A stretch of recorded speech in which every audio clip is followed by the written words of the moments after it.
প্ৰথমৰ পৰা কৈ আছো যে গৌৰৱ গগৈ 15 দিন পাকিস্তানলৈকে গৈছিল।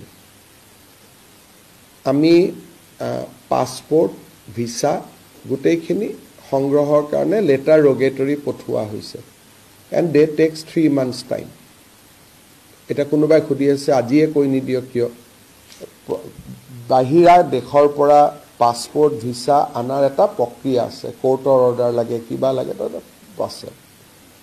দ্বিতীয় কথা, তেখেতৰ পৰিবাৰে 19 বাৰ ভাৰত আৰু পাকিস্তানৰ মাজত অহা যোৱা কৰিছে। 2-3 বাৰ পাকিস্তান আৰ্মিৰো মানুহ তেওঁক একম্পেনি কৰিছে। আমি এতিয়া গৌৰৱ গগৈৰ পত্নী তাৰো মইতো ক'লে নহ'ব, আপোনালোকেতো সুধিব যে পেছেঞ্জাৰ লিষ্টখন ক'ত, গতিকে সেইখিনিও সংগ্ৰহ কৰি থকা হৈছে আৰু আমাক এজেন্সিসকলে সহায় কৰিছে, আমি পাই যাম। ছেকেণ্ড, তেওঁ আগত পাকিস্তানত চাকৰি কৰিছিলে, দিল্লীলৈকে আহিল, দিল্লীত এটা NGOত চাকৰি কৰিলে, কিন্তু দৰমহাটো পাকিস্তানে দি থাকিলে। এতিয়া দা জং বুলি এখন পেপাৰ আছে ইন পাকিস্তান, কোনোবা এজন সাংবাদিকে দা জঙৰ চাকৰি এৰি টাইমছ অফ ইণ্ডিয়াত জইন কৰিলে, সেই দৰমহাটো জঙে দি আছে। So that is the third charge. Second, MP এজনে নিজৰ ল'ৰা ছোৱালীৰ পাছপোৰ্ট সাৰেন্ডাৰ কৰা, ইণ্ডিয়ান পাছপোৰ্ট সাৰেন্ডাৰ কৰা। মোৰ লগত আছে ইণ্ডিয়ান পাছপোৰ্ট আৰু মই 2021 চনত সাৰেন্ডাৰ কৰিছোঁ আৰু সহি মাৰিছোঁ মই নিজেই, পৰিবাৰেও সহি মাৰা নাই, MP জনে সহি মাৰিছে। তাৰো কাগজ আমি পাই যাম।